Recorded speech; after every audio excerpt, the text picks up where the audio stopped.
Mackenzie asks the age-old question, how do you get around jet lag? And in my experience, it's hard to completely get around jet lag, but having traveled around the globe many times in the past year, I do have some tips and tricks. In general, actually Mackenzie mentions that they're going to Europe several times, and every time they go, it gets them. So if you live on the East Coast, you're always going to be jet lagged for the most part the next day. And I'm someone who needs at least 6 hours of sleep.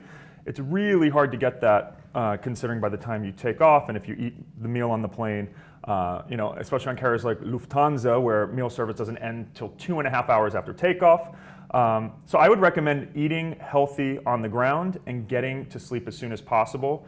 I would not recommend actually taking a sleeping pill until you're in the air, and of course only if your doctor prescribes.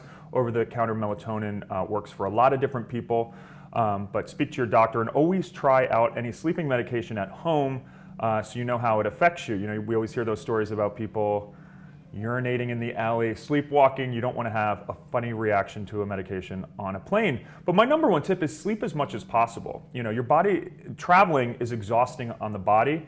That being said, coming back from Europe, I try not to sleep the entire flight because you don't want to land in the afternoon and have a whole night's worth of sleep. But I do like to get in a couple-hour nap. When traveling to Asia and Australia, I will try to get a full 8 or 9 hours of sleep. I also prefer flights that land in the early morning in Asia so that when you land, you can have your breakfast, several cups of coffee, and go.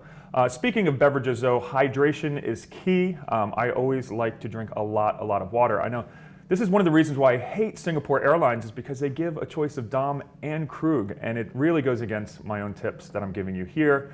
But there is an opportunity cost to drinking a lot on planes. You will be dehydrated, and that exacerbates jet lag.